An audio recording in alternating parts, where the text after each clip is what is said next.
Hello everyone, welcome to my channel. तो आप सब कैसे हैं?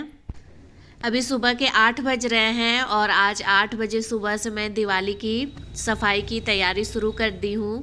आज सुबह ना जल्दी उठी थी और जल्दी सारा बर्तन वर्तन धो के मतलब किचन का सारा काम मैं कर ली हूँ। नाश्ता वास्ता सभी बना के नाश्ता कर भी ली हूँ और फिर इस रूम में लग गई हूँ। तो देखिए, सबसे पहले मैं रूम में जितने भी सामान थे ना, सभी सामान को मैं बाहर कर रही हूँ। तो चेयर वगैरह थे, चेयर थे नहीं, चेयर में मैं सारा सामान रखी हूँ क्योंकि बाहर ले जाने में सुविधा होगा।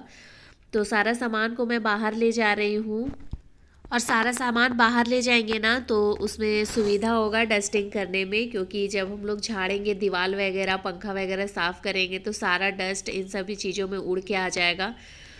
तो वही सब मैं बाहर निकाल रही थी और अभी मैं बेड में जितने सामान है ना वो सबको भी हटा ले रही हूँ। तो जैसे ये कंबल, अभी हल्की हल्की ठंडी आ गई है ना, तो ये पतले कंबल हम लोग ओढ़ते हैं तो वही हटा रहे थे। और ये नेट, मॉस्क्यूटो नेट है, तो इसको भी मैं हटा ले रही हूँ। और बेडशीट को ना नहीं हटाऊंगी क्योंकि जितने भी गंदा गिरेंगे ना सब बेडशीट के ऊपर गिरेंगे, क्योंकि नीचे वाला जो हमारा गद्दा है ना वो वाइट कलर का है। तो अगर हम बेडशीट हटा देते हैं ना तो सारा डस्ट उस वाइट कलर में जम जाएंगे और फिर चिपक जाएंगे, तो फिर मैं उसे साफ़ कैसे करूँगी, इसलिए। और गद्दे में ना प्रोटेक्टर भी नहीं लगा हुआ है, तो इसलिए मैं ये प्रोटेक्टर का यूज कर रही हूँ अभी बेडशीट के जरिए। और अभी मैं सबसे पहले मैं खिड़की साफ़ कर रही हूँ, उसके बाद सारे दीवारों वॉल को साफ़ करूँगी, फिर उसके बाद मैं पंखे को साफ़ करूँगी। तो देखिए, और अभी दिवाली का कुछ ही दिन बचा है ना, एक सप्ताह लगभग बचा होगा। तो मैं सोची कि रोज़ रोज़ करके एक एक रूम साफ़ करूँगी। रोज़ रोज़ साफ़ करने से क्या होता है ना, हरासमेंट कम होता है, क्योंकि साफ़ हम ही को करना है और कोई हेल्प करने वाला है नहीं। तो इसीलिए मैं एक एक रूम रोज़ छेड़ रही हूँ। तो आज एक रूम करूँगी, फिर कल नेक्स्ट डे दूसरे दिन करूँगी, और फिर हॉल में भी एक दिन लगेगा, किचन में एक दिन लगेगा, तो मेरा ना कम से कम 5 दिन लग जाएगा। तो अभी मैं कबर्ड एरिया में आ गई हूँ और ये हमारा कबर्ड है। तो और कबर्ड के बगल में ही बाथरूम है, तो अभी कबर्ड को कर रही हूँ। फिर ना मैं यहाँ पे झाड़ू चेंज कर ली हूँ क्योंकि उस झाड़ू में मुझे संतुष्टि नहीं हो रहा था, क्योंकि दीवार में भी जब पेंट होता है तो छोटे छोटे जो रेसे होते हैं ना उसमें भी गंदगी चिपक जाते हैं। तो मैं इस वाले झाड़ू, नारियल झाड़ू से अच्छे से कर रही हूँ, इससे अच्छे से होता है। दीवार में जितने भी गंदगी है सब मैं साफ़ कर ली हूँ। अब मैं आ गई हूँ यहाँ पंखे साफ़ करने के लिए। और गद्दा काफ़ी ऊंचा है ना, तो कुर्सी ना डग डग डग डग हो रहा है, डगमगा रहा है, ऐसा लग रहा है मैं गिर जाऊंगी। फिर भी मैं अच्छे से खड़ी हो गई और कर ले रही हूँ। और पंखा में ना काफ़ी ज़्यादा धूल जम गए थे, क्योंकि सामने में ही बालकनी है और बालकनी के बगल में ही रोड है, तो जितने भी धूल आते हैं सब रूम के अंदर घुस जाते हैं। और ज़्यादा दिन नहीं हुआ है पंखा का, हमको लगता है 2 महीना से मैं साफ़ नहीं की हूँ और इतने सारे धूल जम गए हैं। और एक्चुअली होता क्या है ना कि ज़्यादातर हम लोग यहाँ नहीं रहते हैं, कभी गांव जाते हैं कभी कहीं जाते हैं, तो इस वजह से नहीं साफ़ कर पाते हैं। और एक रूम नहीं ना है, बहुत सारे रूम हैं, तो और पंखा के लिए सोचना पड़ता है, इसलिए मैं सिर्फ पंखा रेगुलर साफ़ नहीं करती हूँ। 2 महीने 3 महीने या 6 महीने में भी साफ़ करती हूँ। तो देखिए कितना सारा डस्ट जम गया था। तो मैं सारे पंखे को अच्छे से साफ़ कर ले रही हूँ और बार बार पानी में डुबो डुबो के निचोड़ निचोड़ के कपड़े को ला रही हूँ और साफ़ कर रही हूँ। और देखिए फाइनली हमारा पंखा चमक गया है। ऐसे हमारा रूम गंदा नहीं रहता है, लेकिन जब दिवाली की सफाई करते हैं ना तब पता नहीं कहाँ से गंदे आ जाते हैं और बहुत ज़्यादा मात्रा में गंदा रूम से निकलता है। तो वही मैं देखिए चारों तरफ सफाई कर ले रही हूँ। और ये चेयर मैं लाई हूँ इसमें चढ़ने के लिए, क्योंकि बेड थोड़ा नीचे हो जाता तो मैं नहीं पहुँच पाती, इसलिए कुर्सी का यूज की हूँ। तो कुर्सी भी लेदर का है और इसमें भी गद्दा लगा हुआ है, तो इसमें मुझे चढ़ने में ना बहुत ज़्यादा डर लग रहा था, फिर भी मैं जैसे तैसे कर ही ली। और ये कुर्सी ना डाइनिंग टेबल का है। पंखा साफ़ करने के बाद यहाँ पे मैं झाड़ू लगाई थी और कैमरा सेट करना भूल गई सही से, क्योंकि पंखा की जगह कैमरा सेट की थी, फिर नीचे सेट करना भूल गई। तो फिर अचानक याद आया, तो फिर मैं देखिए नीचे सेट कर रही हूँ। तो अभी झाड़ू लगा ले रही हूँ चारों तरफ जो भी गिरे हैं। और नीचे तो गंदा नहीं था, लेकिन जितना भी गंदा हुआ है सब ऊपर से गिरा है, मतलब जो भी झोल वोल और प्लीज़ आप लोग मेरे चैनल को लाइक शेयर और सब्सक्राइब भी कर लीजिएगा। तो देखिए अभी बेडशीट मैं हटा ली थी और देखिए ये जो मैट्रेस है कितना ऊंचा है, कितना गद्देदार है और कैसे मैं इसमें कुर्सी लगा के मैं चढ़ भी गई थी और कैसे करके मैं झाड़ी हूँ। तो यहाँ पे ना मुझे बहुत सारे खिलौने मिले बेड के नीचे से, क्योंकि बेड के नीचे मैं झाड़ू घुसा घुसा के लगा रही थी ना। तो देखिए इतने सारे खिलौने मिले हैं। एक छोटा सा सैमसंग का मोबाइल भी मिला है, जो पहले हम लोग बटन वाला यूज करते थे ना, वो वाला मोबाइल।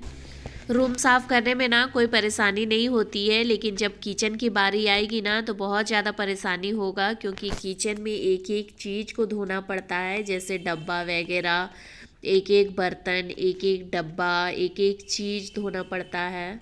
और ये घर में ना 5-6 साल से पुचाड़ा नहीं हुआ है, मतलब कलर नहीं हुआ है, पेंट नहीं हुआ है, क्योंकि हम ही लोग का 4 साल हो गया यहाँ आए हुए। और 4 साल से तो मैं बस झाड़ू और पोछा ही लगा रही हूँ, मतलब प्रत्येक दिवाली में, क्योंकि पेंट हम लोग नहीं करा सकते हैं, क्योंकि ये रेंटेड हाउस है ना, तो जिनका घर है वही पेंट कराएंगे।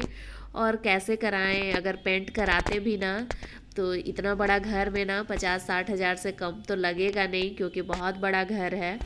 तो इसीलिए हम लोग पेंट नहीं कराते हैं। जब पेंट करना होगा मालिक को ही करना होगा, जो घर के ऑनर हैं। चारों तरफ अब बस मैं भीगे कपड़ा से एक बार पोछा मार दूंगी, जैसे बेड को, खिड़की को, दरवाजा को, और टाइल्स वगैरह बस अच्छे से साफ कर दूंगी, जैसे ये सब, और हो जाएगा मेरा मतलब ये वाला रूम का भी सफाई हो गया। और अब जैसे कि रोज़ मैं एक एक रूम साफ़ करती हूँ, तो कल मैं एक रूम साफ़ करूँगी, फिर एक दिन फिर किचन साफ़ करूँगी, फिर एक दिन और नेक्स्ट रूम साफ़ करूँगी, फिर एक दिन हॉल साफ़ करूँगी, तो हो जाएगा मेरा पूरा। क्योंकि अभी दिवाली में है, अभी सप्ताह भर टाइम, तो सप्ताह भर में सब कुछ मेरा हो जाएगा, क्योंकि मैं धीरे धीरे कर रही हूँ, एक एक रूम करके कर रही हूँ। क्योंकि ना एक दिन में भी कर सकती थी, बट ना धूल से ना मुझे बहुत एलर्जी है। मतलब जिस दिन मैं धूल का काम करती हूँ ना, जैसे डस्टिंग वगैरह करती हूँ, धूल गिरती है ना, तो बहुत ज़्यादा छींकें आती है, और 2-3 दिन तक मैं छींकते रहती हूँ और सर्दी हो जाता है। तो इसलिए मैं एक एक करके पर डे साफ़ कर रही हूँ। तो शुरुआत कल से ही हो गया है, तो आज ये वाला रूम हुआ है। तो देखिए पंखा भी हो गया। अब कल मैं देखूंगी हॉल छेड़ूंगी या किचन छेड़ूंगी या रूम छेड़ूंगी। नहीं, पहले रूम ही का पूरा कर लूँगी, फिर हॉल का करूँगी, फिर किचन का करूँगी। तो यहाँ पे देखिए मेरा सारा झाड़ू वाड़ू हो गया है। अब यहाँ पे मैं ना सारे दरवाजे को मैं यहाँ पे पानी से पोंछ रही हूँ, मतलब भीगे कपड़े से पोंछ रही हूँ। तो ये ना बालकनी है और इधर वाला दरवाज़ा है। मतलब इस रूम में ना तीन डोर हैं, एक बालकनी का डोर है, एक बाथरूम का डोर है और एक मेन डोर है। मतलब ये मास्टर बेडरूम है। बालकनी का डोर पोंछने के बाद मैं यहाँ पे कबर्ड पोंछने के लिए आ गई हूँ, और कुर्सी लगाने के बाद भी मैं ऊपर तक नहीं पोंछ पा रही हूँ। तो देखिए कपड़े से ऐसे झटक झटक के पोंछ रही हूँ। और ना ये सब काफ़ी हार्ड वाला काम होता है, और ये सब काम ना मुझे बिल्कुल भी पसंद नहीं है, फिर भी दिवाली में तो करना पड़ता है।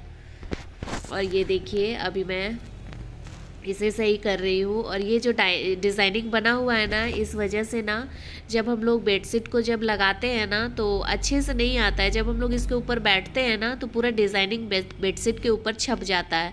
तो इसके लिए मैं क्या करती हूँ पता है, पहले मैं ये कारपेट जो है ना, मतलब इस कालीन को पहले मैं बिछा लूँगी, जिसके वजह से ना जब हम लोग इसमें बैठेंगे ना तो उसमें कोई भी जैसे निशान नहीं पड़ेगा या फिर बेडशीट जल्दी ख़राब नहीं होंगे। तो ये वाला पहले मैं बिठा ली हूँ, मतलब बिछा ली हूँ।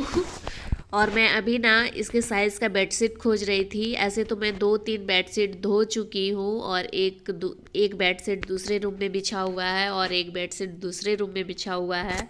और अभी मैं एक बेडशीट निकाली हूँ तो है, लेकिन जो इसका मैट्रेस है ना ये बहुत ऊंचा है, तो इसके लिए ना थोड़ा बड़ा वाला बेडशीट चाहिए होता है। तो वही मैं खोज रही थी। तो न्यू बेडशीट में मेरे पास 3-4 है, लेकिन क्या हुआ ना कि अभी मैं न्यू वाला नहीं बिछाऊंगी। अगर मैं अभी यूज़ कर दी तो फिर दिवाली में न्यू कैसे लगेगा। तो इसलिए मैं अभी बस पुराने बेडशीट को ही निकालूंगी और और उसी को बिछाऊंगी और न्यू वाला यूज़ नहीं करूँगी। तो देखिए मैं साफ़ करते करते कितने सारे मुझे पासबुक वगैरह मिल गए, पैसे वगैरह मिल गए मतलब। और घर साफ़ करने में तभी मज़ा आता है जब बीच बीच में पैसा हम लोग को मिलते रहता है, और साफ़ करते करते पैसा मिल जाता है तो कितनी खुशी होती है ना। तो आज मुझे साफ़ करते करते करीबन 2-3 हज़ार मिल ही गए हैं। 3 हज़ार नहीं है, मतलब 2700 मिले हैं। तो अच्छा लगता है, लेकिन पता नहीं इतना भी खुशी नहीं होता है क्योंकि कमर तोड़ मेहनत करो। और देखिए फाइनली मैं ये वाला बेडशीट अभी बिछा रही हूँ। तो दिवाली के दिन मैं न्यू बेडशीट निकालूंगी तीनों कमरों के लिए। और और ये बेडशीट ना सही है, बट हम जब फंसाते हैं ना चारों तरफ तो ये थोड़ा सा छोटा पड़ जाता है, क्योंकि ये मैं जो पतले मैट्रेस होते हैं ना, जो पतले जो भी गद्दे उसके लिए हैं। मतलब दूसरे रूम में जो बेड है ना उसमें आसानी से आ जाता है, क्योंकि उसमें ना मतलब इतना ऊंचा नहीं है गद्दा, तो उसमें अच्छे से आ जाते हैं। और इसके लिए ना मुझे थोड़ा बड़ा चाहिए होता है, तो बड़ा वाला भी है, लेकिन अभी 2-3 है बड़ा वाला, तो उसे मैं अभी धोने के लिए दी हूँ। और यहाँ पे देखिए मैं पिल्लो वगैरह अंदर घुसा रही हूँ। और फिर देखिए ये मेरा फाइनल लुक है रूम का। तो अभी भी पोछा नहीं लगाई हूँ, अभी पोछा लगाऊंगी। तो थैंक्स।